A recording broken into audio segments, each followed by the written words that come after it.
¿Qué tal? Muy buenos días, El Salvador, ¿cómo están? Qué placer enorme saludarles. Un saludo muy especial a todos los salvadoreños en el mundo y desde acá, desde nuestros estudios centrales, les deseamos muchas, pero muchas felicidades. Les enviamos un fuerte abrazo, les decimos buenos días, buenas tardes o buenas noches según el horario en el que ustedes se encuentran. Así es que gracias por sintonizarnos a través de nuestras plataformas digitales y por supuesto también a través de nuestra señal abierta. Este día, sin duda alguna, como siempre, los días viernes colocamos temas importantes que han estado gravitando en su importancia política, económica o social durante la semana, y no podemos desde luego pasar por alto el tema relacionado con los resultados o las conclusiones de la visita que el presidente Nayib Bukele hiciera a Costa Rica, donde recibió, aparte de una condecoración especial, el tema de varios convenios. Eso trae consigo una serie de lecturas muy propicias y sobre todo también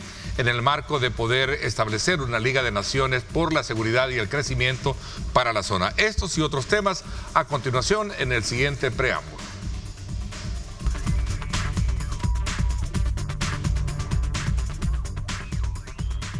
Ya llegó el momento de que unamos Centroamérica. Tenemos todo el monopolio del acceso del Océano Atlántico al Pacífico. En los últimos días, una ambiciosa visión ha resurgido en el ámbito de la política centroamericana, la Unión de Centroamérica. El presidente salvadoreño Nayib Bukele, quien ha expresado en varias ocasiones su deseo de estrechar los lazos entre las naciones vecinas, ha dado un nuevo paso hacia esa integración. Esta semana se conocieron avances en la creación de una Liga de Naciones Centroamericana, un proyecto en colaboración con países como Costa Rica que busca atraer inversión extranjera directa y dinamizar el comercio internacional. Sin embargo, mientras el presidente Bukele fortalece sus relaciones externas, dentro de El Salvador se desatan controversias. El Tribunal Supremo Electoral ha iniciado una serie de despidos que afectan áreas clave, incluyendo la Subdirección de Capacitación, la Unidad de Género y Auditoría Interna, entre otras. Este movimiento ha generado un intenso debate entre distintos sectores del país, algunos de los cuales ven estos despidos como una amenaza para la estabilidad institucional. Al mismo tiempo, una discusión de trascendencia jurídica y política se lleva a cabo en torno a la reforma del artículo 248 de la Constitución. Esta semana, abogados y organizaciones sociales acudieron a la Comisión Interamericana de Derechos Humanos para solicitar su intervención, argumentando que el Estado debe abstenerse de aprobar cambios constitucionales que podrían alterar el proceso democrático. En el plano internacional, la elección de nuevos funcionarios en la administración de Donald Trump también promete tener repercusiones en la región. Todos estos temas serán abordados a fondo esta mañana en el programa de Diálogo 21 con Ernesto López. Reportó Jonathan Cortés.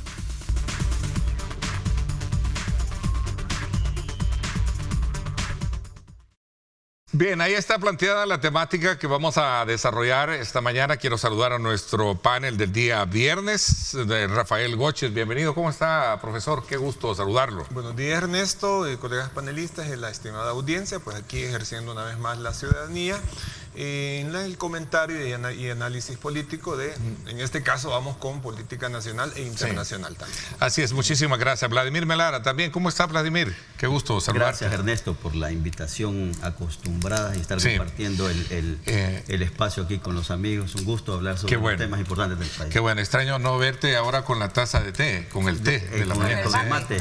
Mate, perdón. Vamos a traer que nos hemos quedado sin municiones. Bien, Bessie, bienvenida. Gracias también, Bessie Ríos. Buenos días, un placer acompañarles. Un saludo para toda la audiencia que está pendiente del programa y para la gente que está pendiente de ti, entre ellos varios youtubers, Ernesto. Qué bueno. Un saludo para Gio y para Ronald también. Bueno, qué bueno. Hola, ¿cómo estás? También a ti, Romeo, gracias por acompañarnos. No, gracias a ti, Ernesto, y a Grupo Megavisión por la invitación. No quiero dejar pasar por alto dos cosas. Una un poco curiosa, pero felicitar a don Oscar Safi, que es el presidente del Grupo Megavisión. Primero porque creo que vi que ganó lo de la pesca. Sí, lo del Marlin. La pesca del Marlin, pero eso está bien. Lo segundo que es bien importante, y estaba chequeando, que el Grupo Megavisión está listo para ese cambio a lo de HD, a lo de... Sí, bueno, lo iniciamos ya hace unos meses. Pero ¿no? hay canales que no están listos. Yo creo que es de felicitar... De competencia. Sí, es de felicitar ese esfuerzo. porque al cliente, vea, que es el que nos ve, siempre hay que darle lo mejor y esa es una mejor imagen. Te agradezco muchísimo. Sí, solo aclaro, nosotros iniciamos ya el Full HD hace, creo, unos 4 o 5 meses. No recuerdo muy bien la fecha, pero hemos sido de los primeros en ir a la vanguardia con esta tecnología y todo para ofertarle lo mejor. Sí, y también. Que estaba en el aire, en Full HD, qué bueno, y el cable no estaba en... Así es que para eso estamos, en una muy buena cobertura para todos ustedes. A ver qué opinan de la visita del presidente Nayib Bukele a Costa Rica.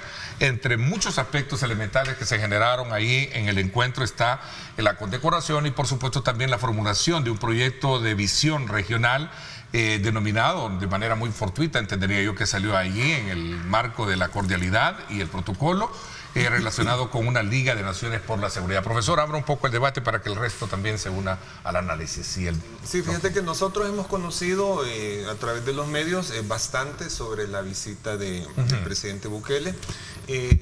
Yo quiero comentar algo que no se ha escuchado mucho y es cuál fue el objetivo no de Bukele de haber aceptado la invitación, sino de Chávez de Costa Rica para haberlo invitado. Entonces yo siempre me pregunté, a ver, ¿cómo está esto? ¿A qué obedece esto? Y por lo que se ve, yo diría que hay 3 cosas que el presidente Chávez de Costa Rica debió considerar, y creo que fueron las justificaciones de esa visita y el homenaje que le hace con la condecoración. Primero, creo que al presidente Chávez le interesa mucho llevar al primer plano de la agenda mediática y del debate político el tema de la seguridad en Costa Rica. Costa Rica actualmente está pasando por, como ellos mismos lo dicen, la mayor crisis de seguridad de su historia, de ellos. Por supuesto que no tienen nada que ver los niveles en los que nosotros estuvimos en años anteriores, ¿verdad? Claro. Pero sí para el estándar que ha sido Costa Rica, para ese país primaveral, para ese país tan hermoso y tan bonito. Referencial de Suiza y comparativo a Suiza, como se le ha conocido. Ahorita están pasando por una amenaza grave en el tema de seguridad, la posibilidad de penetración del narco y de situaciones que se han dado cosas que eran impensables. Entonces yo creo que al presidente Chávez le interesa llevar a la agenda del poner sobre la mesa del debate ese tema, porque él como presidente ejecutivo ha tenido algunas iniciativas que han sido bloqueadas por el legislativo y el judicial, que no lo tiene. Entonces, primero. Segundo, por supuesto, vincularse de alguna manera con un líder regional. O sea, aquí vamos a decir, como dijo aquel, ¿verdad? Le guste o no le guste, Nayib Bukele tiene una proyección internacional importante. Y el tercer aspecto, el último aspecto que creo yo que no sé si estaba planificado así por parte de Chávez, pero la verdad es que la oposición costarricense ha quedado bien expuesta, ¿verdad? Porque no supieron cómo reaccionar, entraron en contradicciones, entraron en posturas absurdas, oponiéndose, criticando por criticar. Entonces eso como que los ha dejado en evidencia. El señor, miren, ustedes no supieron reaccionar a esto, y eso de alguna manera le favorece al partido del presidente Chávez en un futuro cercano. Interesante. Bessie, vamos a ver, ¿cuál es tu punto de vista? Para sumarlo así brevemente y luego entramos a la deliberación y los puntos y contrapuntos que a lo mejor existen en cada una de sus ponencias. Sí, yo difiero con el profesor. ¿Sí? Si bien es cierto, Chávez tiene ciertos bajones en el tema de popularidad y generar esta polémica de la asistencia del presidente, pues en alguna manera recibe réditos, pero no deja de ser menos cierto que esta lavada de cara que le da una de las democracias más sólidas en toda Latinoamérica, como es Costa Rica, a un segundo mandato cuestionado a nivel internacional de la actual administración, también es de beneficio para Nayib. Además, Nayib no va a un lugar donde no va a tener beneficio. Es un publicista nato, ¿no? Comparto, sí, con el profesor que la oposición en Costa Rica cometió un grave error con el tema del apoyo y la ayuda hacia los damnificados por estas lluvias que han tenido. cuando te van a dar ayuda, no tenés, acababan de mandar una carta a Estados Unidos, esperando que Estados Unidos les respondiera y pues el presidente en la conferencia, que no sé, está bien lograda la conferencia, en donde interrumpe el presidente de Costa Rica y dice que necesita ayuda y, oh sorpresa, yo tengo un avión listo que no me lo recibieron en España, te lo puedo mandar. Sin duda era para sortearse la Asamblea Legislativa, ¿verdad? Porque hay gente de oposición en la Asamblea y si firmabas un convenio y te lo iban a aprobar, iban a estar 20 días discutiendo si aceptaban o no la ayuda del Salvador. Es evidente que se hace una muy buena jugada ahí en la conferencia de prensa. Creo que tiene más réditos El Salvador en términos políticos a nivel internacional que el propio Chávez. Chávez ahora está explotando este tema de la ayuda porque sin prestar dinero, sin andarle rogando a otro país, pues se les ha mandado 3 aviones más, no sé cuántos camiones de ayuda. Y es de lamentar que la oposición o ciertos voceros de la oposición en Costa Rica estén incluso llamando a los beneficiados a botar la comida, ¿verdad? Tuvo ayer que decir una de las ministras en Costa Rica de que todos los productos que envía el Estado salvadoreño tienen sus registros sanitarios. Y ahí es donde sí cometen graves errores la oposición, quizás este término de oponerte por oponerte. Creo que agradecer el tema y sí señalar, yo sí creo que hubo una especie de montaje en un par de cosas ahí, pero una cosa es señalarlo y otra cosa es quererte pelear con quien te está mandando ayuda, que no es tan desinteresada, pero en ese momento lo necesitas, sí, ¿no? En esa parte no coincides entonces con el profesor. Sí. Por derecho a réplica, tal vez 10 segundos o 15. Sí, solo que en la primera parte quizás yo no veo contradicción entre las ventajas que pudo haber sacado Bukele en su imagen y las ventajas que entiendo yo que esperaba sacar y de hecho las ha sacado el presidente de Costa Rica. Entonces más bien es complementario, ¿verdad? Solo me ubicaba en el punto de vista de ellos, ¿por qué lo invitaron? Sí, sí, pero que Costa Rica, que es una democracia bien consolidada, la Suiza de Centroamérica, dicen ellos, ¿no? Te revista y te diga, sos presidente democrático, ante todos los demás señalamientos también tiene su rédito. Eso era más que el beneficio para Chávez. Vamos a ver, ¿cuál es tu punto de vista? ¿Qué piensas de lo que dice Messi? Bueno, quizá hay que hacer un contexto de lo que pasó en Costa Rica inicialmente. O sea, no es que se le ocurrió al presidente Bukele ir a Costa Rica y ni siquiera es que lo invitaron por invitarlo a una reunión, una visita de presidente, una visita oficial, sino que se le iba a entregar, que ya se le entregó, se llama la Orden Juan Mora, en el grado más alto que tiene Costa Rica. O sea, es la distinción de más alto nivel que entrega el Estado de Costa Rica a una persona. Entonces, el presidente iba a recibir esa distinción. Y hay gente que dice, le conviene al presidente Bukele y salió ganando. No, vamos a ir un poquito a un contexto también que pasa en Costa Rica y que ha pasado desde que fueron las elecciones de febrero del 2022. El presidente actual de Costa Rica, en primera vuelta, cada país tiene sus reglas. ¿Vea? En Costa Rica, si no llegas al 40% de los votos, en primera vuelta no ganas. No es como aquí, que es el 50%. ¿Vea? Ninguno llegó al 40%. En primer lugar quedó un expresidente, creo que era Figueres, y en segundo lugar quedó con el 16% Rodrigo Chávez. Ya en segunda vuelta ganó con el 53%. De hecho, aquí viene el problema que tiene el presidente de Costa Rica, lo tuvo el presidente Bukele los primeros 2 años, lo tiene Bernardo Arévalo en Guatemala, es que es un presidente sin asamblea. Porque el presidente saca 10 diputados de 57 y con los aliados llega a 21, 23. Y la oposición tiene cerca de 30 diputados. Ahí empieza el primer problema.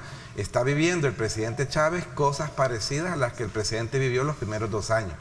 Entonces ahí la burocracia y los intereses políticos, porque están a 15 meses de unas nuevas elecciones, son las que se están tejiendo ahorita. En Costa Rica, a la hora de... El presidente Bukele, las encuestas lo dicen, no lo digo yo, en Costa Rica, así como hay una en Chile que fue contestada por chilenos, hay encuestas en Costa Rica donde el presidente Bukele es el que está mejor evaluado, pues por lógica, encima de su mismo presidente. Entonces, al final de cuentas, en esta visita lo que salió a la luz es esa parte mezquina como la que teníamos aquí con la oposición, porque empezaron a decir, por ejemplo, que no podían llegar militares de otro país salió el presidente actual de la Asamblea de Costa Rica, de apellido Arias, creo yo, y hay que aclarar algo cuando sale lo de esta ayuda que ha llegado. Yo sí lamento mucho y realmente qué acto pues más bajero y bochornoso del gobierno español no recibir la ayuda. Hay que decirlo como es, aquí la gente lo dice como bien bonito, ¿vea? No, el gobierno español da pena ajena que teniendo un problema se dé el gusto de decir yo no acepto una ayuda, ¿vea? Porque al fin de cuentas, aún a los críticos aquí en el país que están diciendo que por qué mandamos ayuda, quiero recordarles que así es como se debe de hacer. Uno no da lo que le sobra, sino que cuando tú vas a dar una ayuda, da el que quiere, no el que puede. Eso se llama compartir. No, dicen, aquí tenemos necesidades. Sí, pero los hermanos ticos en ese lugar donde están pasando ese problema tienen muchas necesidades. Qué increíble que llegaron nuestros soldados a abrir caminos que ahí estaban cerrados. Valora mucho tú ese aporte que se dio en ese contexto. Sí, entonces viene la asamblea, termino rápido, viene la asamblea y empieza la oposición a decir que no podían llegar fuerzas militares cuando ellos mismos ya lo tienen legislado, porque pues, la fuerza de Zapata llegó en Avianca, ¿verdad? Bueno, no le estoy haciendo publicidad, no debe un cheque a Avianca. Llegó en Avianca, no llegó en aviones de guerra, no van armados. Entonces creo yo que hay algo más que ver, lo podemos analizar después, de lo que está pasando en Costa Rica, más de lo que viene con nosotros, lo que pasa en Costa Rica con una asamblea que no está... Hay una efervescencia política electoral ahí de competencia y te digo una cosa, problema y aquí viene un parteaguas, no va a ser igual que antes. Tuvieron el año pasado el año más inseguro y más violento de la historia de Costa Rica. Definitivamente. Vamos a ver, Vladimir, cómo sumas así rapidito y entramos, abro el debate, ¿no? Para que podamos ver realmente en su esencia lo que ustedes creen que de verdad se logró con esta gira que se dio esta semana. No se vale, sí, que me digas rapidito, que Romeo se tomó como 15 minutos para contarnos un cuento. Miren, no, gracias Ernesto. Mira, yo quiero iniciar rápido para saludar que este día lunes se celebró 35 años de la ofensiva militar de 11 de noviembre de 1989.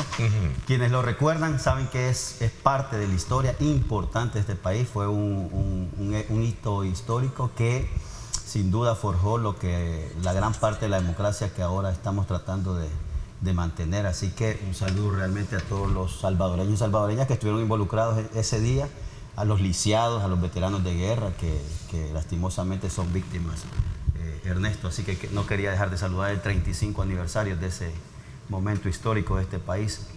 Ahora, pasando al tema que nos atañe, como el tema de la visita del presidente a Costa Rica, yo creo que este tema sin duda es bien rico para poder analizarlo. Hay tantas cosas, yo creo que incluso hasta puede ser una clase de diplomacia, de política, porque tanto así, se dieron tantos hechos. Defíname bien eso. ¿Por qué pro de diplomacia? Porque mira, es que hay un tema que es muy visible, ¿verdad? Por supuesto, algunos no lo pueden ver a simple vista, pero sin duda esta visita, como dice Romeo, es una visita programada, una visita política, diplomática, en la que se pusieron sobre la balanza lo que se iba a perder y lo que se iba a ganar, ¿verdad? Yo creo que la situación política interna de Costa Rica tiene mucho que ver con la visita del presidente.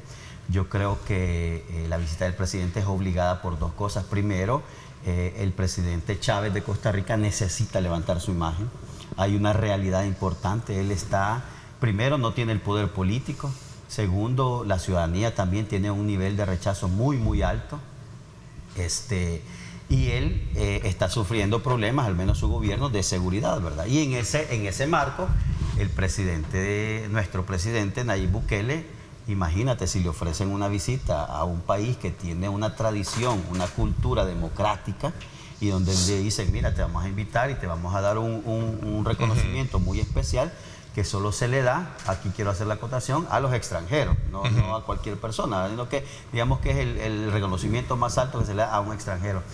Y es un país en el que, bueno, además que él tiene familiares ahí residiendo, ¿verdad? Pero es un país en el que tiene esa cultura y ese prestigio democrático. Yo creo que era como dicen, ganar, ganar. Sin embargo, en el correr de los días previos, se dieron un par de desaires que le dieron como, yo creo que es como un golpe de realidad, ¿verdad? Ni la Asamblea Legislativa ni la Corte Suprema de Justicia se ofreció a recibirlo por los cuestionamientos que él tiene sobre su reelección, que ya todos sabemos que es inconstitucional. Entonces, yo creo que ahí el presidente, nuestro presidente tuvo esos parones, ¿verdad? Sin embargo, y por eso te decía yo que este es un evento que merece ser estudiado, porque ahí viene el presidente Chávez y lo que hace es tratar de llenar esos vacíos que le dejó la Asamblea y la Corte Suprema de Justicia, que, dicho sea de paso, hasta la llevaron a visitar una cárcel, ¿verdad? Que no sé si va a dar una asesoría. No sé si en la imagen, pues, de un presidente visitando una cárcel, yo al menos no lo veo muy agradable, pues muy prestigioso. Pues entiendo que el tema de seguridad, la visita era importantísima, al menos era un tema clave. Entonces, yo creo que el presidente Chávez ahí intentó como llenar esos vacíos. Nuestro presidente pues aceptó y vimos como dice Bessie, una puesta en escena, sin duda, el tema de la donación, ¿verdad? Quiero recordarles, y es que sobre todo Costa Rica, un país democrático, muy institucional, una república, su ley prohíbe, bueno, imagínense que ni ellos mismos tienen cuerpos militares, ni ellos mismos tienen. Entonces dicen, ¿cómo vamos a aceptar nosotros un cuerpo militar extranjero? Claro. Y entonces ahí es donde se aplica la Constitución, porque la Constitución de Costa Rica prohíbe justamente eso. A ver, pero la parte neurálgica de todo esto que tú ves, porque yo quisiera encontrar algo más ahí. Y solo quiero detallar esto. No es necesario que un militar llegue con un fusil para prohibir su entrada. Un militar, como ya hemos hablado aquí en otras ocasiones, naturalmente, él es un militar y no puede, al menos necesita un permiso especial de la Asamblea. Sin embargo, el presidente de Chávez en su momento desnaturalizó eso al decir, miren, aquí veo y no tiene ni arma, no tiene fusil. No, entiendo, pero muy bien contestó la Asamblea cuando dicen, miren, pero es que hay que estudiar los perfiles, no pueden entrar aquí así. Interesante. Vamos a ver, ya hay preguntas. Simple. Miren, buen día, tan sólida es la democracia de Costa Rica que cuando un legislador habló bien de Bukele, le apagaron el micrófono. La oposición tica es igual a la nuestra, se opone solo por oponerse, sin sentido común. Feliz día. Abro el debate para yo creo que ahí hay un punto, y por eso es que es interesante lo sucedido con la visita. Sin duda estamos de acuerdo que no es cualquier condecoración, hombre. El nombre de la condecoración es de los padres fundadores de Costa Rica, un tema del simbolismo democrático, de lo que significa. En cuanto a la manera en la que se movió la oposición costarricense, sí creo yo que han tenido un golpe ahí con el tema de popularidad o de cómo lo percibe la población, porque la población en los sectores afectados que está esperando esa ayuda, que sabía que el gobierno central no la tenía y la reciben a través del gobierno salvadoreño, hombre, eso les tocó recoger la pita, hacer una conferencia de prensa, decir, miren, nosotros no estamos molestos con la ayuda, es más, aquí está la autorización, solo queríamos que se cumplieran las formas. Definitivamente la Asamblea, según su Constitución, tiene que autorizar el ingreso de cuerpos uniformados, armados o no. Cuerpos uniformados es que andes con tu uniforme de fatiga. Y no se hizo, por eso es que yo decía que parecía una puesta en escena, porque si se llevaba esa autorización a la Asamblea, se iban a pasar, como suele suceder, ¿no?, la burocracia discutiendo 15 días y la gente necesitando la comida.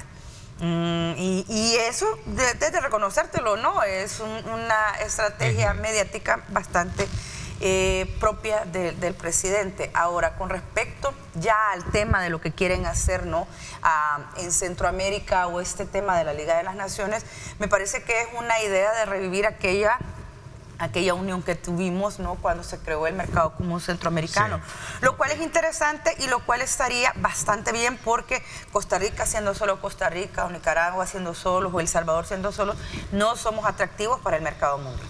Generar una región en la cual se puedas trabajar y puedas venderla a nivel internacional como un polo de desarrollo donde puedas hacer comercio, te volvés entonces atractivo para a nivel internacional. No es el mismo el mercado solamente de Costa Rica a tener 5 países o 6 si uniera Panamá, de donde podés negociar en bloque y que tengamos beneficios todo y todo. A mí me parece eso interesantísimo, más allá de la calentura que puedan creer de que se va a hacer un solo país y que van a tener un solo presidente. Yo lo veo bien difícil. A ver, ¿qué piensa el resto de lo que se está diciendo? A ver, profesor, mira, fíjate que con el tema... Lo que dijo Vladimir, que es... Vaya, primero, Vladimir dijo que aquí todos sabemos que la reelección es inconstitucional.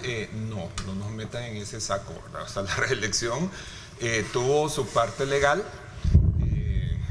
tuvo su parte de legitimidad cuando recibe el 85% y tuvo su parte de reconocimiento, que es en la toma de posesión con la asistencia internacional. Pero bueno, el punto aquí es el siguiente. Fíjate que con el debate de Costa Rica, ahí hay una postura que en la asamblea misma se discutió, es que ellos ya tenían un antecedente de la posibilidad de dejar entrar personal militar no armado para una ayuda que se dio hace varios años. Entonces ellos mencionaban que había una jurisprudencia y que pues no era necesaria la autorización de la asamblea. La asamblea hizo una cosa súper rara, te voy a decir.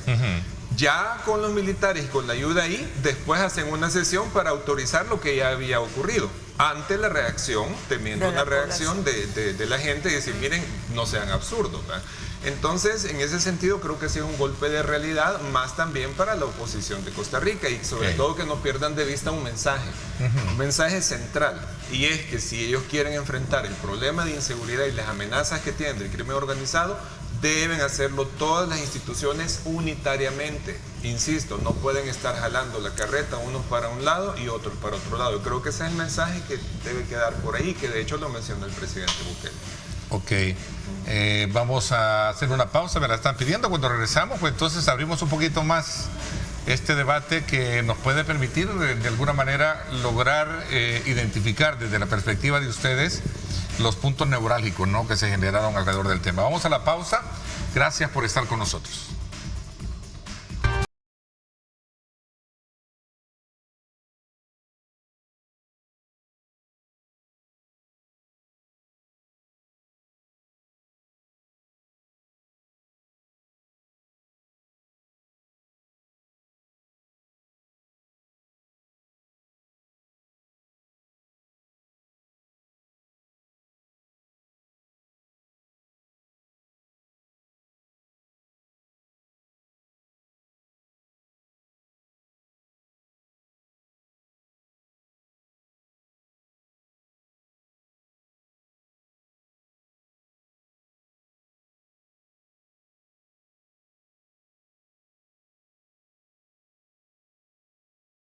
Bueno, ahí está la hora propicia para que usted pueda disfrutar a esta hora de un buen café, ¿verdad? Y qué mejor café rico, el café perfecto de la mañana. Así es que desde ya, pues buen provecho para quienes degustan de una buena taza de café a esta hora de la mañana. A ver, Romero, ¿qué piensas tú de todo lo que se ha dicho en materia de todos estos elementos que de alguna manera ponen en perspectiva, tú decías, de algo que significa mostrar un liderazgo importante del presidente frente a una crítica tanto interna que se generó en Costa Rica como también en algunos sectores acá en el país y, por qué no decirlo, también aquí en la mesa?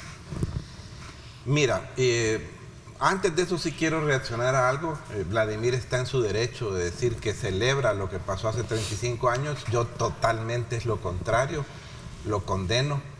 Lo que hubo, que le llamó el FMLN la ofensiva final, fue algo que trajo terror a la capital. Y no fue final porque se tuvieron que retroceder, o como siempre, cobardemente, se tuvieron que regresar porque la idea era tomar el control. Y no pudieron. Lo que vinieron a hacer es lo que sabían hacer, matar y llevar terror.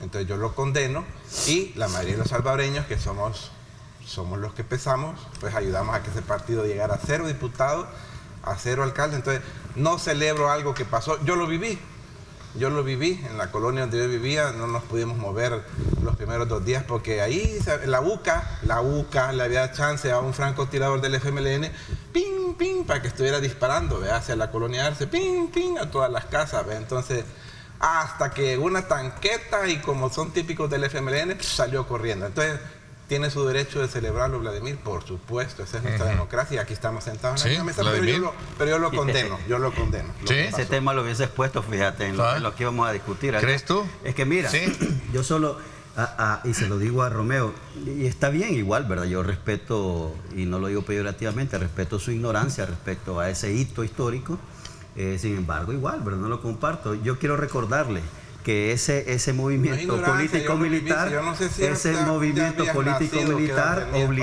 obligó a la oligarquía, al Estado salvadoreño a sentarse a negociar. Y eso no es cualquier cosa. Es más, quiero recordarle a Romeo que el único conflicto militar y fuerza irregular que fue reconocida por su beligerancia fue el FMLN. Gobiernos como México, gobiernos como Francia, Holanda, incluso Alemania. Entonces, por eso decía yo, respeto su ignorancia, pero está bien, es su forma de verla, es despistado, es desprevenido. Pero el salvadoreño sabe sobre su historia y sabe lo que provocó esa operación militar. Los desapareció, Vladimir, 0 diputados, en enero de 1992 le fallaron y hubo la verdadera refundación del Estado salvadoreño, y gracias a esa firma de los acuerdos de paz obligada por la operación militar del FMLN, no, y no el FMLN, no fue por eso, sino que el pueblo salvadoreño que formaba el FMLN es donde estamos ignorante sos vos, es donde estamos ignorante ahora. Yo respeto, y no es peyorativamente, yo sé que estás en ignorancia y la respeto, está bien. No, y a mí no me importa que la respetes, es una de las cosas que me tienen sin cuidado, vos y tu partido sangriento del FMLN, ¿va? Yo categóricamente digo, condeno lo que pasó hace 35 años, no respeto tu ignorancia nada porque vos me valés pepino, ¿va? Eso no me interesa. A ver, dejemos un poquito, un poquito la personalidad y entremos a la esencia de que, bueno, si valió la pena en la si que él dice que respeta mi ignorancia, por eso, ofendiendo, por eso, ahí no dijiste nada. No, si vas a hablar en el momento que no, de hecho lo quiero hacer público.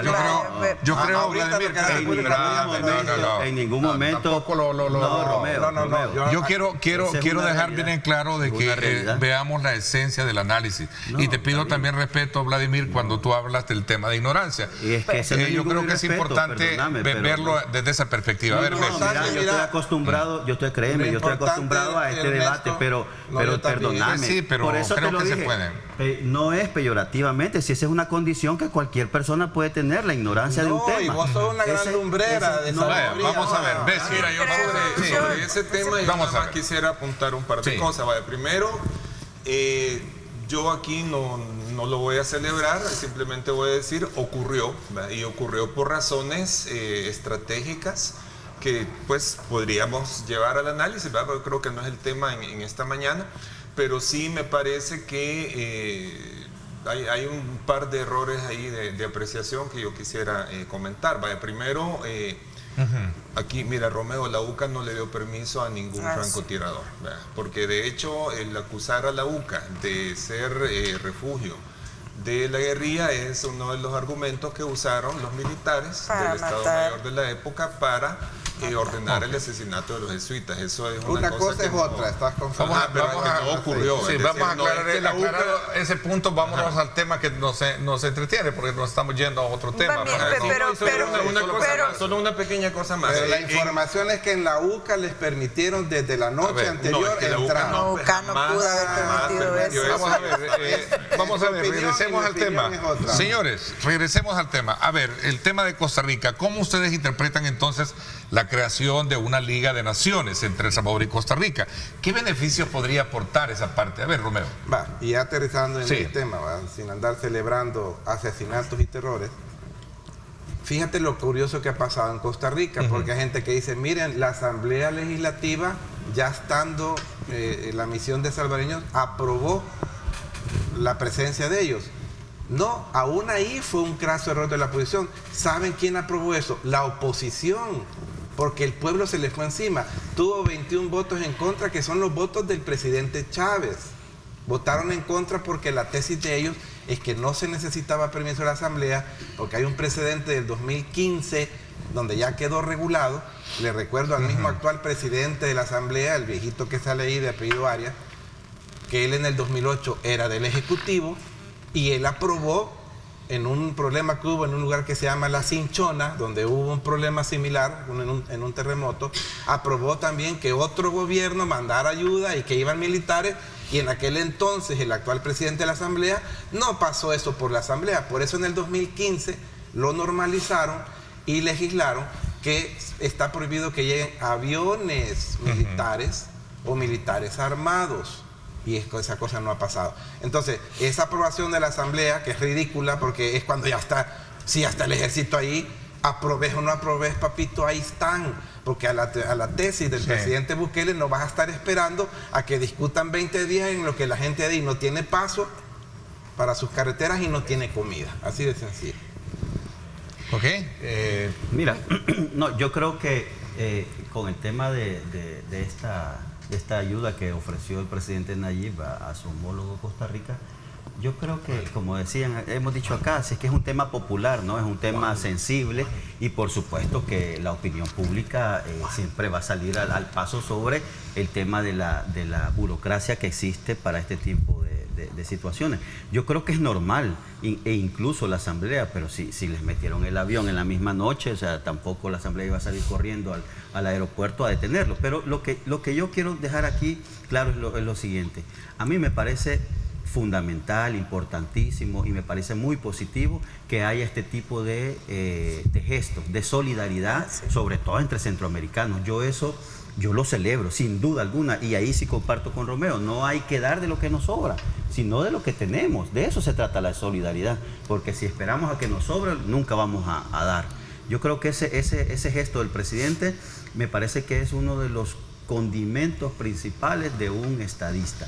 Eso es uno. Lo otro es que, con respecto a la posibilidad de entendimiento entre naciones centroamericanas, también, hombre, a ver, si es algo, es el sueño, como dicen, de Morazán, ¿verdad?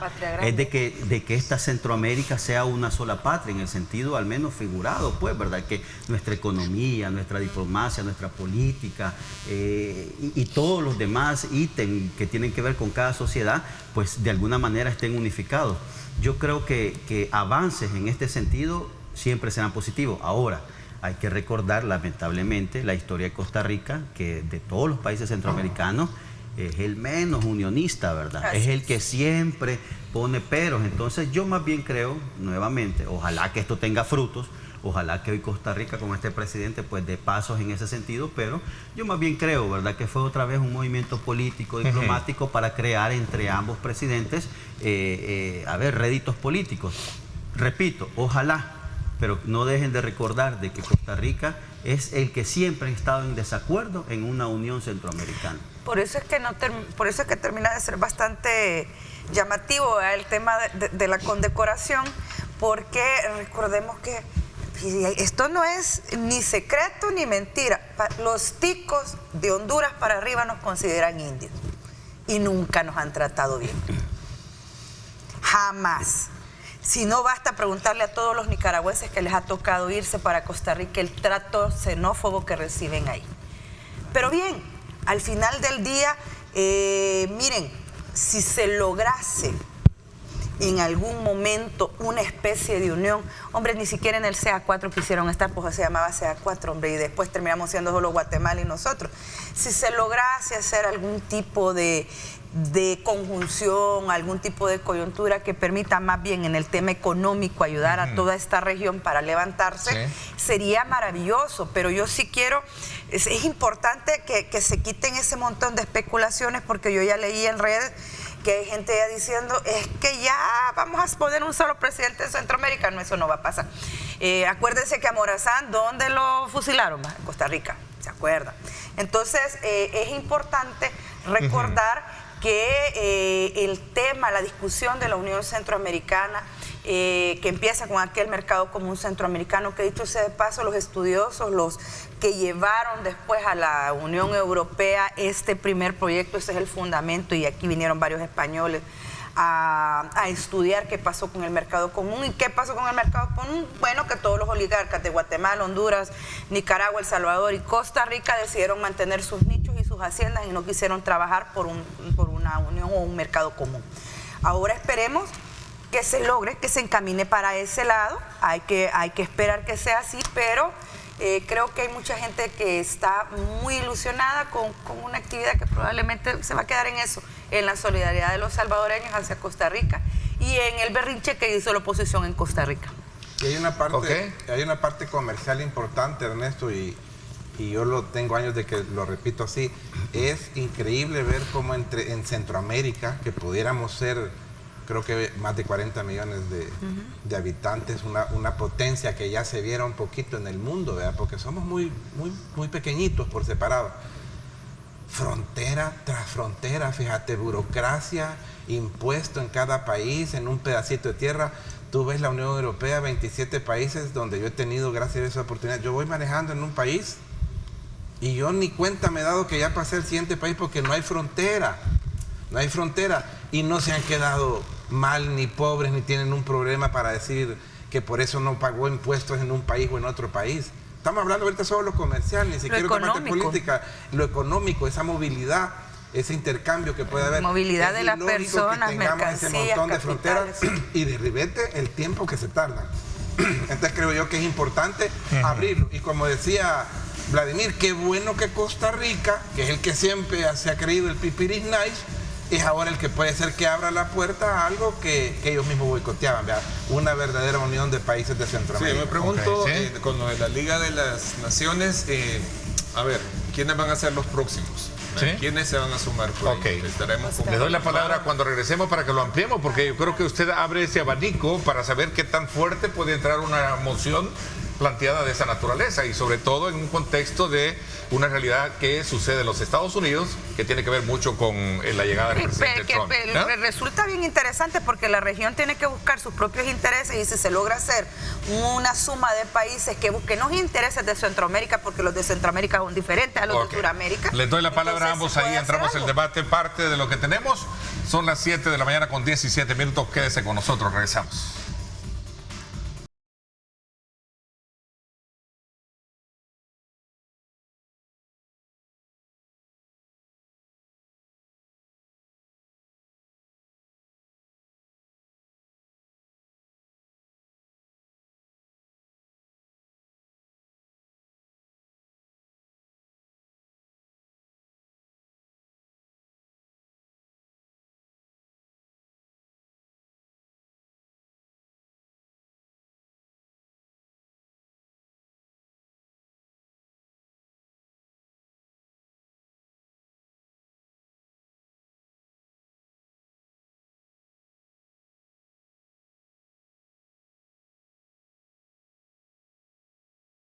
Bueno, gracias nuevamente por estar con nosotros. Bueno, sin duda alguna, detrás de cámara teníamos un debate que regresamos al tema de lo que es el caso muy en particular de la ofensiva. Sí, porque yo no di mi opinión. No diste tu opinión, vaya, vamos a abrirla, pero no personal, porque dice que puede encender un poco un debate. Se va a ir este segmento, ¿sí? Pasemos al tema de Estados Unidos. Y el profe Gocha no había terminado tampoco su posición, ¿verdad, profe, cuando nos cortaron? Sí, faltaba ahí un par de cositas que decirme. Yo solamente añadir, ¿verdad?, con el tema de la ofensiva, que, bueno, primero el FMLN fue su segunda ofensiva final, ¿verdad?, después de la de 1981. No se produjo la insurrección, pero yo, en mi interpretación, creo que la negociación, si bien es cierto, la ofensiva del FMLN mostró que estaban vivos, que ahí estaban, que tenían fuerza, pero creo que hubo un hecho, que por cierto se conmemora mañana, que es el asesinato de los jesuitas. Ese hecho, por parte del Estado Mayor Conjunto de la Fuerza Armada, además de ser un crimen de lesa humanidad, fue una completa estupidez estratégica, porque ahí es donde la comunidad internacional se dio cuenta, sin ninguna duda, del tipo de personajes que estaban conduciendo esa guerra. Y ahí fue el gobierno de los Estados Unidos que dijo, miren señores, ya con esto no podemos, no estamos ganando, ahí está todavía el FMLN y ustedes todavía vienen a cometer un crimen de esta naturaleza, y lo forzó a sentarse a negociar. Entonces que eso sí fue una cosa terrible. Y yo de acuerdo con el profesor, y yo como diputado le negué la solicitud a uno de los acusados, porque ahorita en el caso ese les recuerdo que hay orden de captura internacional ya para Cristiani y para Rodolfo Parker por un juzgado de El Salvador, pero en aquel momento, siendo diputado, el coronel Benavides nos mandó a pedir como el indulto. Con mucho gusto levanté la mano para negárselo, porque esa fue la peor estupidez que hizo elementos de la Fuerza Armada en aquel entonces. Ahí perdió la guerra quizá la Fuerza Armada porque no tenían, por más que fueran padres que estuvieran o no estuvieran de acuerdo para un lado para otro, no es así como se solventa. Entonces creo yo que fue un craso. Hoy me da esperanza escuchar esos comentarios. ¿De verdad? No, porque reconocen los errores que cometió el Estado salvadoreño a través de la Fuerza Armada. Miren, y sobre todo los elementos y las órdenes de captura. Y es un cúmulo, o sea, no es que decir, miren, no fue ofensiva, fue porque asesinaron. No, pero fíjate que no fue. Es un cúmulo de condición, y les quiero recordar que lastimosamente esa masacre de los jesuitas fue en el marco de la ofensiva. Sí. Entonces, también les quiero recordar que ya había bajado la ofensiva. No, pero sí quiero decir en honor a la verdad. Les quiero recordar incluso que asesinaron a Monseñor Romero. Les quiero recordar también que el 30 de octubre... No, por eso te digo, es un cúmulo de... Te digo por qué se acabó la guerra. Mira, Estados Unidos dijo, ya no te voy a mandar el millón que nos mandaba de dólares diarios. Y la parte soviética se estaba desquebrajando. Entonces ya no había pistillo. Entonces dijeron, tenemos que sentarnos. Se acabó el negocio y la guerra porque era un negocio para alto mando y por eso se acabó. Que bien simplista tu análisis, pero bueno, pero incluso recordarles el 30, que eso fue lo que detonó también por parte de la Comandancia General del FMLN, también un momento histórico, las bombas que pusieron a Fenastras el 30 o 31 de octubre. No, o sea... Pero no del 89. ¿Cómo no? 11 días antes. Por eso la ofensiva se llama... Por eso se adelantó. De hecho, ese golpe militar... ¿Cómo se llamaba el otro? 31... Bloque Popular Revolucionario 28, ¿cómo era?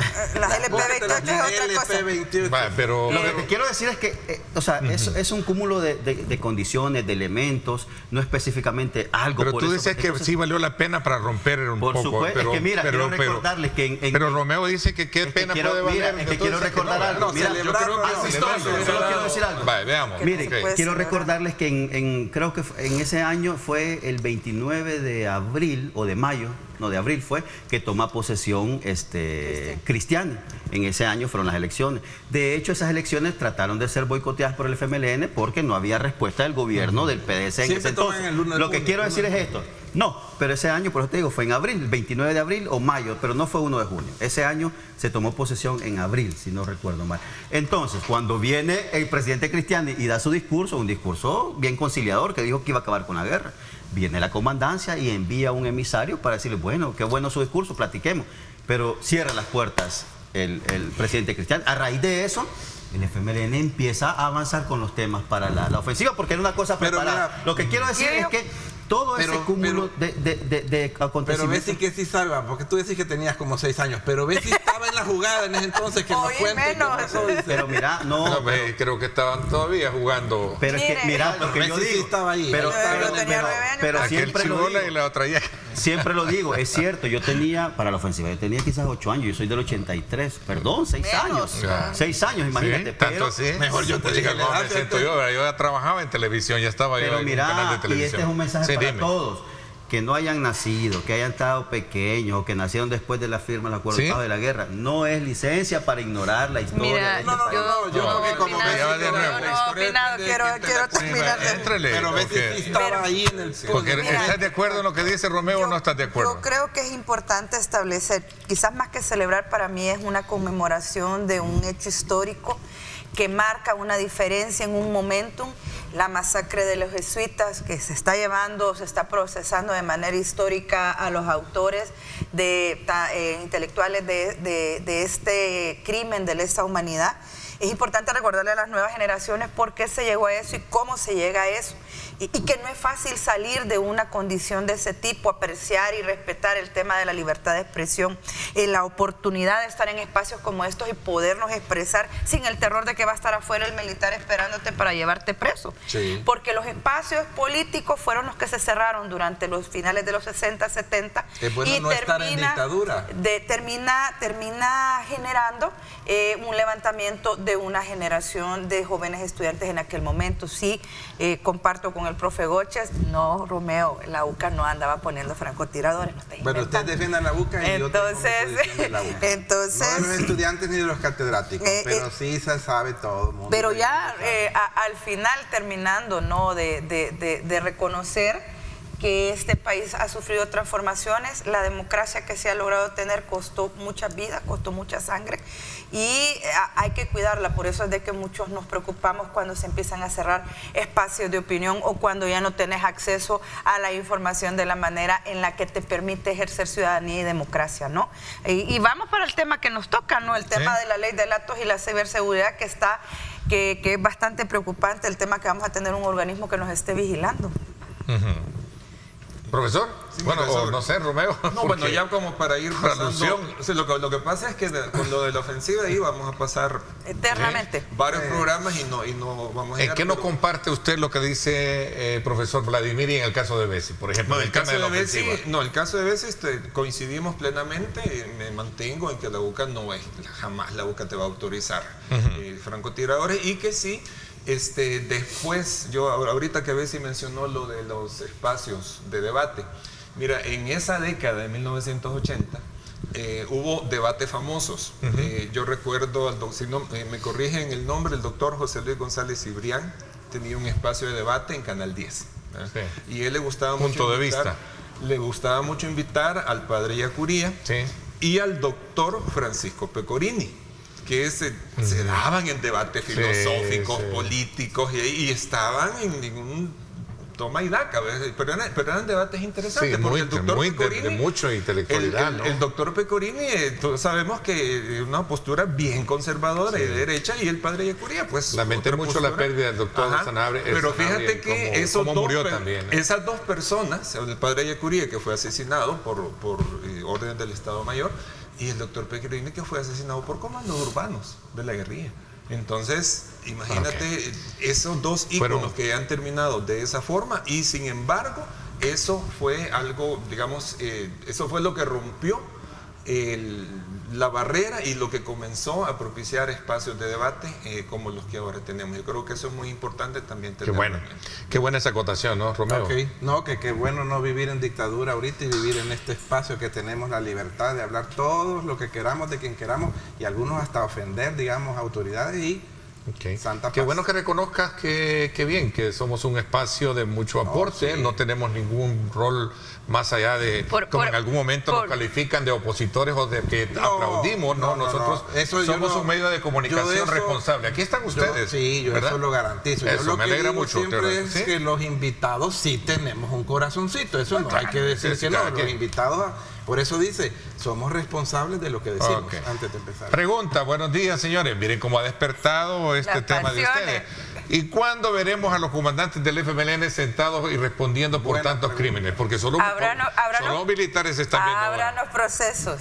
Bessi estaba ahí, que cuente. Sabes que es importante. En el caso de la sociedad civil organizada, cada vez que ocurrieron hechos atribuibles al Estado o a cuerpos uniformados, incluso a los paralelos, a los uniformados del Estado, se documentó y se resguardaron tanto testimonios como el seguimiento para las víctimas, ¿no? Entonces, esto les permitió mantener en el tiempo y resguardar esa información. En el caso de los crímenes que pudo haber cometido la exguerrilla, debe de documentarse cada caso y presentarse. Al final, por eso se está en los tribunales. ¿Por qué se está ahorita llevando a estos militares, otros todos poderosos? Porque está toda la documentación de la investigación que se le dio seguimiento y porque se tienen resguardados testimonios.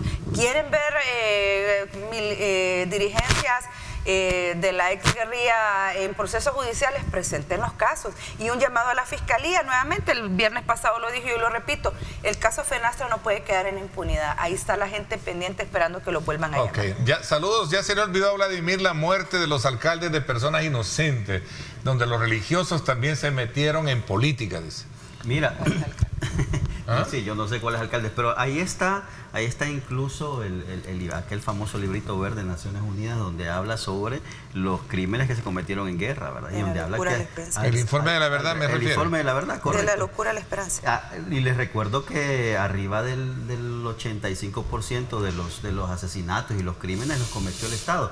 Y como dice Bessi, si hay algo que investigar, por supuesto que hay que hacerlo y hay que revivir esos casos. Sin embargo, la historia Y hay que reconocerlo, cuando digan FMLN, cuando digan la guerrilla del FMLN, no eran extraterrestres, no eran robots, era el pueblo que se organizó para luchar contra la dictadura de esa década. Y quiero recordar también, porque el profesor hizo un comentario hace unos minutos sobre el tema de la inconstitucionalidad del presidente, de que no hay que meternos en el saco a todos. Tiene razón, a lo mejor él cree que es constitucional, pero también quiero recordarle que en el 72 y en el 77 hubo fraude electoral y también fue legal porque los presidentes ahí estuvieron. Entonces, que alguien los legalice no garantiza que sean constitucionales. Pero yo hablé de tres cosas. Yo hablé de legalidad, hablé de legitimidad. No, yo estoy hablando de legalidad. Es que la legitimidad también es relativa. La legitimidad del pueblo, y precisamente porque esos fraudes electorales que tú mencionas del 72 y del 77, ahí esos gobiernos nunca tuvieron legitimidad, y por eso es que la gente se enojó y se molestó y se levantó. Y se levantó. No, es correcto, pero lo que le quiero decir con la legalidad es que, olvídese, yo puedo tener un lobo ahí de juez y este lobo va a aprobar leyes y va a estar de acuerdo con la Constitución cuando se trate de captar a ovejas. Pero legalidad, legitimidad, pero hay una cosa clara sobre ese tema: la ilegalidad no está, o al menos la Constitución no lo dice. Ahí aquí se habló, bueno, en este mismo panel se pasaron meses hablando sobre ese tema. Por eso es que traigo a colación esos dos también otros hitos de nuestra historia: 72, 77, golpes de Estado. ¿Y qué? La institución electoral le dio la legalidad porque aprobó, y los presidentes cumplieron su ¿Vale la pena conmemorar o celebrar entonces, Romeo? Es con una conmemoración. Bessie tiene razón.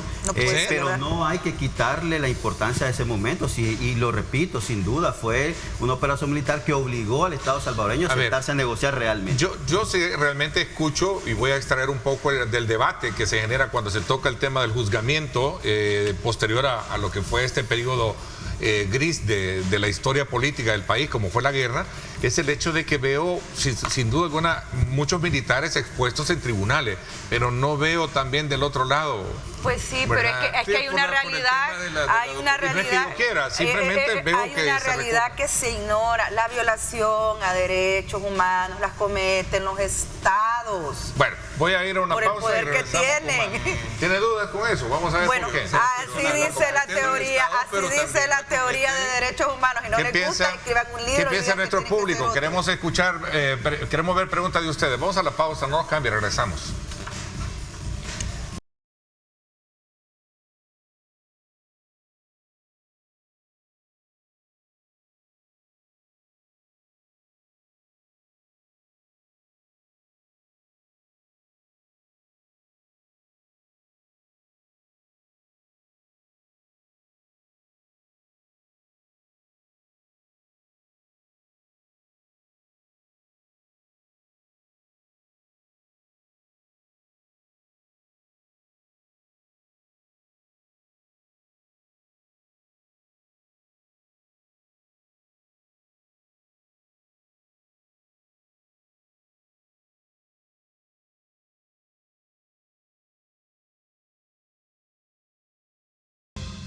Bueno, gracias nuevamente por estar con nosotros. Cerramos entonces este tema de si celebramos o conmemoramos, ¿verdad, profesor? Ya no. Vaya, pues. Señores, y esta audiencia de la Corte Interamericana de Derechos Humanos, el Estado ausente, titula acá un periódico matutino nacional: Estado ausente en audiencia por reforma constitucional en El Salvador, dice. Sí, a ver, ponernos un poquito en contexto y tienen la palabra ambos. Diferentes organizaciones de sociedad civil, entre ellas para el debido proceso, donde está Leonor, Cristosal, entre otras organizaciones, solicitaron una audiencia especial para reunirse con el Estado salvadoreño y solicitarle a la comisión de que emita un recomendable para que el Estado salvadoreño no apruebe la reforma del 248, en razón de que esto va a hacer menoscabo en el tema de la democracia, porque la Constitución pasaría a ser como una ley secundaria que se puede reformar al antojo y al arbitrio del grupo mayoritario. ¿Se busca impedir que se haga la ratificación del 248? Un recomendable, es un recomendable, de la comisión que se digo, en esa resumen, por cuestiones de tiempo, perdona. Sin duda por ahí, pero la comisión eso es lo que buscan. La comisión tiene que emitir esa recomendación al Estado salvadoreño. Entiendo que esta es la cuarta audiencia que se hace y que no se ha presentado el Estado, lo cual preocupa pues porque la comisión, tanto la Comisión Interamericana como la Corte son organismos regionales, supranacionales, los cuales han sido ratificados a través de tratados. Plantea su temor de que una sola, digamos, una sola legislatura apruebe reformas constitucionales en un mismo periodo, ¿cierto? Correcto. A ver, ¿tú qué piensas? ¿Es correcto eso que están pidiendo o no? Fíjate que yo estaba viendo esa noticia. Sí. No logré ver la audiencia, pero ya estaba resumiendo con la audiencia como tal, como noticia. Y bueno, yo al ver las lumbreras que estaban ahí, vea, el abogado Anaya, que él solo se llama constitucionalista, vea, yo no sé en qué momento le dieron ese título de constitucionalista. Ruth López, la asistente que tuvo el FMLN, Eugenio Chicas. Rodolfo González, aquel magistrado de los 4 jinetes de la Apocalipsis que tuvo la Corte Suprema.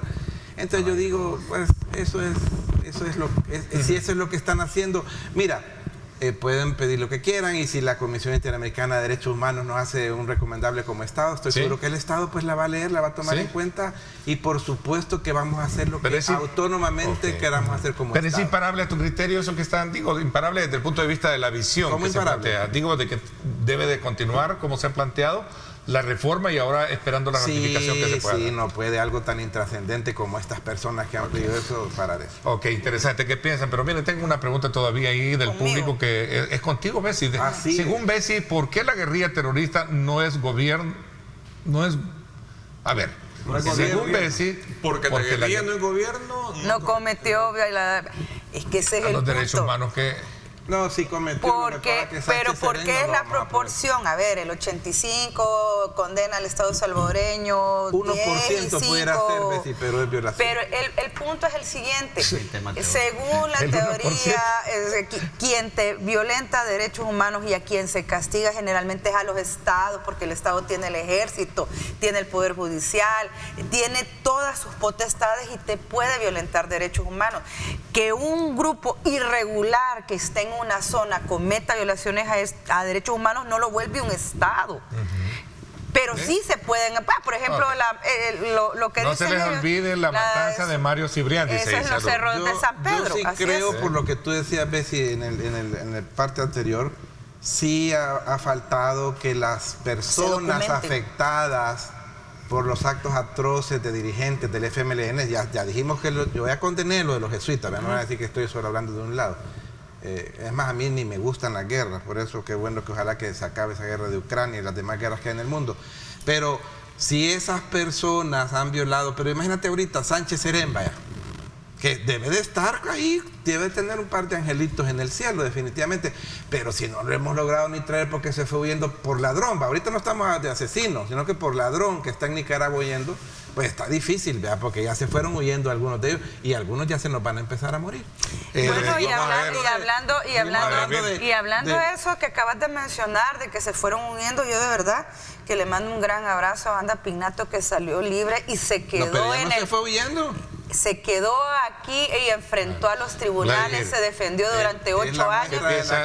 Una mujer que ha demostrado que uno se puede defender. Ok, Vladimir, ¿qué piensas del planteamiento que hacía?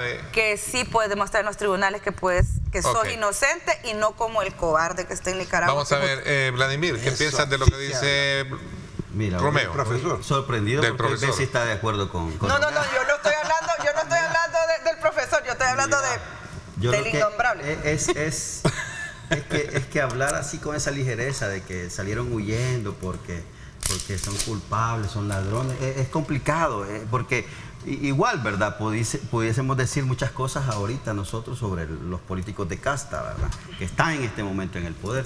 Pero lo que yo quiero decir es que cuando en un sistema... Yo admiro, como dice Bessie, a la ex vicepresidenta Wanda Piñato. Primera dama, mi amor. Primera dama, perdón el lapsus. Es primera dama. Entonces, admiro, por supuesto que la admiro, pero quiero recordar también de que la situación jurídica en este país no está garantizada. Y ya lo hemos visto. ¿Cuántos casos no hemos visto de personas que ya tienen la carta de libertad y siguen estando presos? Y es por un tema simplemente político. O sea, es que no hay que hacerse el ingenuo. Ajá. Entonces, cuando dicen salen huyendo, perdónenme, pero la justicia también funciona así con los asilos políticos. Pero estos son exdirigentes del FMLN que han hecho uso de la legalidad nacional e internacional y han pedido asilo con todo su derecho en otros países. Ahora, quiero decir algo.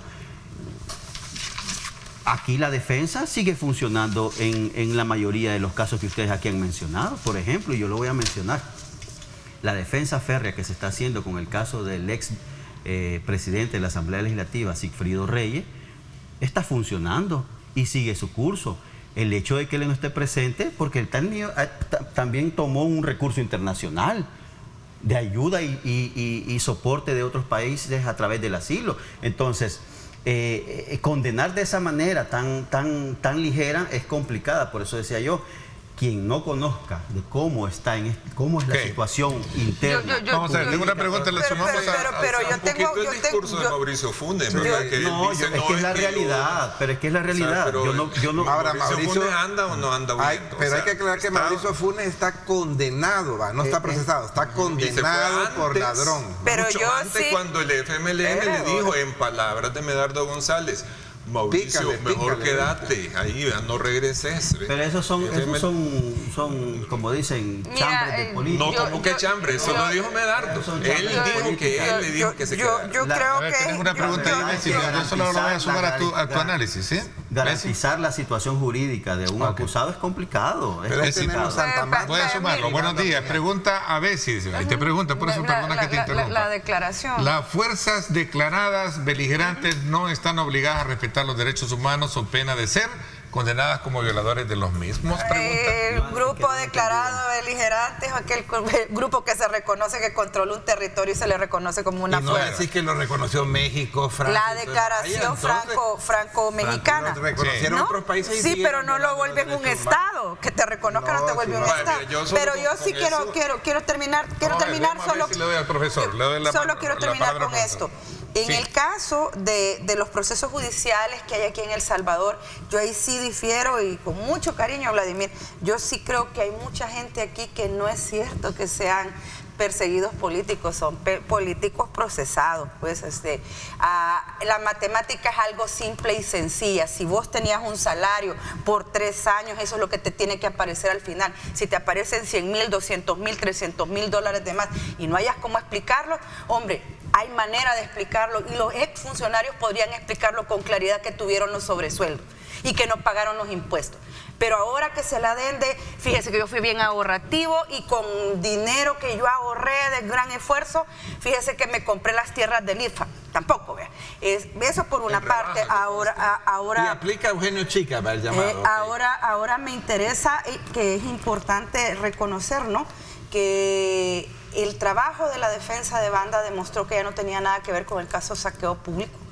Ella ha demostrado, después de 8 años de estar detenida, haber sufrido el tema de cáncer, haber sido vilipendiada y abandonada por el expresidente, mancillada en su honor, demostró que es inocente. Y perdón, Mauricio Funes se fue durante la administración del gobierno del FMLN, alegando persecución, como lo iba a perseguir su propio partido.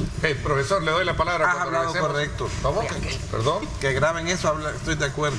Te va a regañar tu amigo que no le gusta que esté aquí. De que salió huyendo en el gobierno del FMLN, ¿te imaginas? Yo estoy preocupado por Bessie, pero Te me voy a poner bien. qué está preocupada por Bessi? Ya se va a curar, ya se va a curar. Dijo una imprecisión, el tema de que cómo va a ser perseguido por el FMLN. Miren, si es que quien persigue es el fiscal, y ustedes saben qué fiscal es el que estaba en ese periodo, aunque el FMLN fuese gobierno. Es que es muy distinto a lo que sucede hoy, que este gobierno tiene el control de las instituciones. El FMLN no tuvo control de las instituciones. Y no era fiscal del FMLN o que tenía el control. Entonces ahí esa imprecisión. Si los votos del FMLN no hubieran sido fiscal. Porque ese fiscal, ustedes saben, bueno, hasta los diputados de Nuevas Ideas tienen una opinión al respecto. Entonces, todos sabemos ese fiscal lo que hacía y no hacía. Entonces, no es cierto que era un fiscal que obedecía o que, entonces, Mauricio Funes, hay que darle un premio a la paz. Entonces, solo esa precisión, que ese fiscal no era un fiscal como el de ahora, y hay que ponerlo como en los nacimientos a Mauricio Funes, el niño Dios. Bueno, voy a hacer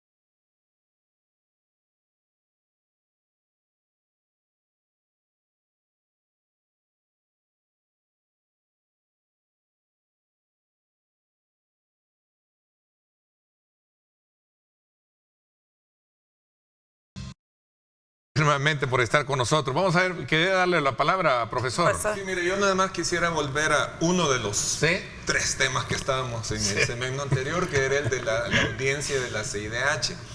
Vaya, mira, primero yo creo que la petición de estas organizaciones y de estas personas ante la CIDH, yo creo que está fuera de lugar. ¿Por qué razón? Mira, si lo que quieren es detener el proceso de reforma constitucional que se va a hacer cuando ya esté ratificado la reforma 248, esa es una tesis de carácter político. Y es una tesis de carácter político que en todo caso se tendría, por parte de ellos, se tendría que instalar como una demanda de la población salvadoreña. Yo creo que si ellos van de una sola vez a una instancia internacional a decir, miren, por favor, díganles que no hagan la reforma, es decir, es porque no han logrado instalar esa agenda política, esa petición, esa demanda en la población salvadoreña. Y en ese sentido, pues no le veo mucha lógica, en tanto que es una situación interna, pues, ¿verdad? Por otra parte, con ese tema de la ratificación del 248, una de estas mismas personas, al menos una de estas personas, que es Ruth López, en mayo de este año puso un recurso de inconstitucionalidad contra esa reforma. Entonces, ¿cómo es que ella va a la Corte Suprema de Justicia, pone el recurso, todavía no se ha resuelto ese recurso y de una sola vez va a la Comisión Interamericana, saltándose instancias? Bueno, por lo menos espérese a que la Corte conteste ese recurso. Yo creo que la Corte haría muy bien en contestar ese recurso antes de que la Asamblea proceda a su ratificación, porque si la Corte falla favorablemente a que se, digamos, le da luz verde a esa reforma, pues ahí te queda una fundamentación jurídica con la que tú puedes estar o no estar de acuerdo, pero hay una fundamentación. No sé si le quiere reaccionar Bessi a ese comentario suyo. El tema del acceso a los organismos internacionales le corresponde a cualquier ciudadano, o sea, no necesitas un apoyo popular para ir a solicitar una audiencia temática o a solicitar otro tipo de mecanismos que tienen los organismos supranacionales, en este caso la Corte. Es un tema del peligro en el cual se encuentra, o el riesgo en el cual estos grupos evidencian que se encuentra el tema de la democracia. Reformar un artículo que permita que la Constitución pase a nivel de una ley secundaria, que la reformas en menos de 24 horas, algunos artículos o todo su texto es preocupante para los amantes de la democracia, ¿verdad? Y por eso ellos lo presentan ante la comisión. Ahora, con el recurso que presentó Ruth Eleonora, el problema es que esa corte o la sala constitucional puede pasar 10 años sin responderte. Entonces, ¿cuánto es un tiempo prudencial? Y ahí, pues, creo que no se ha ido todavía a presentarlo ante la corte, sino que recordemos, esta es una audiencia que se celebra con la comisión, que es más bien un espacio de diálogo en el cual este grupo de sociedad civil quiere sentar al Estado salvadoreño con mediación de la comisión para pedir que den reversa a esta reforma. Finito ya, si no. No, yo ahí coincido mucho con Bessie. El tema es que ha regresado el redil. No, es decir, es complicado porque a veces parece que tenemos un criterio de la legalidad y a veces no, ¿verdad? Porque imagínate si estas organizaciones hacen el tiempo y toman el cafecito de esperar que esta corte resuelva, como dice, pueden pasar 10 años y no resuelve. Yo creo que son instrumentos, accesos que tiene cualquier organización que son válidos e incluso son loables, porque el trabajo de estas organizaciones no es un trabajo partidario, es un trabajo político. Y en ese marco yo creo que es muy válido la asistencia de ellos a la Comisión Interamericana de Derechos Humanos. Aquí yo creo que el fondo está que esa posible ratificación que haga esta asamblea, bueno, el presidente la ha anunciado para finales o inicios del próximo año, es que sin duda va a carecer incluso del diálogo nacional. Fíjate que aquí hay una pregunta que concateno. ¿Cuál es el temor de una reforma constitucional en el país? Fíjate que mira, esta es una opinión muy personal. Sí. Reforma, yo insisto, el país necesita múltiples reformas constitucionales. Muchas reformas constitucionales. Sin embargo, esas deben de tener por lo menos, por lógica atrás, un diálogo con la población. O sea, tú te esperas por lo del diálogo, pero el diálogo basado en qué? En realmente las necesidades que tiene esta sociedad en cambiar y reformar. Hoy sí el profesor, dice Goche, se desnudó como defensor de NI, dice. Mira, tiene sus fans. Siempre le tiran, profesor. Tiene sus fans, profesor. Mira, yo cuando profesor, doy opiniones, y ese color de camisas no le ayudan, profesor. Aprovechando el ataque, mira, yo cuando doy opiniones, esto que le quede claro a todo mundo, yo doy opiniones como Rafael Francisco Goches, ¿verdad? Me crean o no me crean, me da igual, pero esa es la verdad, ¿verdad? Ahora, si de repente, porque yo dije algo a favor de la UCA, me van a poner como nueva oposición, o si porque yo dije algo a favor del presidente me van a decir que yo soy defensor de nuevas ideas, ese no es mi problema, ese es problema de las personas que así lo interpretan. Entonces yo con eso es todo lo que tengo que decir. A ver si también. Mira, yo la verdad es que yo creo que... Bueno, a ver, vámonos a conclusiones ya porque el tiempo se nos está yendo, ¿eh? Mira, al final me parece que la visita del presidente a Costa Rica podría dar buenos frutos si es que se logra un acuerdo de índole económico para poner a la región centroamericana como un polo de desarrollo, un lugar que permita vender nuestros productos hacia el resto del mundo y se vuelve atractivo que sean los 5 países. Hay que ver que otros países se va a sumar a esta liga. Lo sucedido en Costa Rica con el tema de la donación sí creo que fue montado, ¿verdad? Hay demasiado casual esto. Y al final el tema de la reforma del 248 ¿debe pararse o seguir? Debe estudiarse. Yo creo que la Constitución Tú, como abogada, debe de estudiarse. Debemos sentarnos todas las fuerzas vivas de la sociedad a discutir que se va a reformar. ¿Estás de acuerdo tú, Vladimir? Romeo. Ya dijo Vladimir. Sí, ya te estaba. Y ya me estaba molestando como dice. ¿Cómo dijiste? No, broma. Mira, yo creo, y tengo que ser coherente, yo aprobé la reforma al 248 y hace falta ratificarla en esta legislatura. Nadie le tiene miedo a reformar la Constitución. La mayoría de los salvadoreños creo que quieren hacer cambios en la Constitución. Yo le pongo algo adicional y de verdad, piénselo, la Constitución de hace 41 años fue liderada por una persona que es el principal acusado de haber asesinado a nuestro santo, San Óscar Romero. como fue el mayor Dawison. Y después de 41 años han cambiado tantas cosas en el país y en el mundo que creo que debemos de tener una constitución que vaya de acorde a lo que ahora son nuestras necesidades. Si se puede, a mí me encantaría ver en una constitución referéndum y plebiscitos, son importantes, y hacer un énfasis en temas importantes de social, económico, de salud y de elección de funcionarios. Vamos a ver, hoy sí, Vladimir, regálame unos 20 segundos de tus conclusiones, sí, porque voy con el profesor.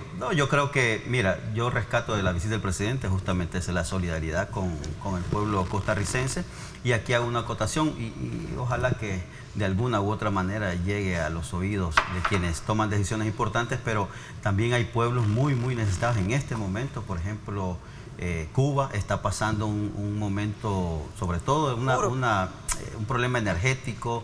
Acaban de pasar también huracán, si no mal recuerdo el nombre, Rafael.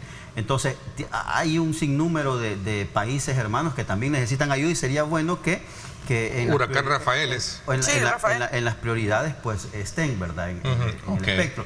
Y por lo demás, yo creo que el tema de las reformas sin duda debe tener el respaldo de la población. E insisto, lo que se debe reformar de esta Constitución es justamente lo que esta sociedad necesita. No reformemos temas para seguir empoderando o para que algunos políticos tengan el más control político, sino que reformemos temas como, por ejemplo, el acceso a los alimentos, a la vivienda, a la justicia social, el empleo, etc. Es actualizar el estamento de Estado y no favorecer a nadie. Eso es lo que tú estás resumiendo. Es que profesor, 20 segundos. Concentrar el poder debería de estar prohibido. Profesor, 20 segundos, sus conclusiones del aporte. Sobre el 248, yo insisto, Corte Suprema de Justicia, Sala de lo Constitucional, pronúnciense, porque esa fundamentación jurídica que ustedes van a dar, si es que le dan luz verde a la reforma del 248, eso es súper importante para tener una base con la cual argumentar. Les agradezco a los cuatro el que nos hayan permitido un abordaje de esta naturaleza. Como siempre, son aportes importantes que cada uno da, y nuestro televidente recoge los insumos para construir su propia radiografía de los acontecimientos que marcan el pulso político, económico y social en nuestro país. Gracias, Bessie. Gracias a ti, Vladimir. Gracias a ti. Un saludo para todos los que sufrimos con la selección. Un saludo para todos los que sufrimos con la selección, y por favor hagan algo. Sí, ¿verdad? Hagan algo. Julio Valdivieso estará esta noche en Pulso Ciudadano. No se lo pierda. 8 de la noche, canal 21, 9 por canal 19. No se lo pierda. Gracias. Pásenla bien. Y como siempre, recuerden lo más importante: amar a Dios sobre todas las cosas.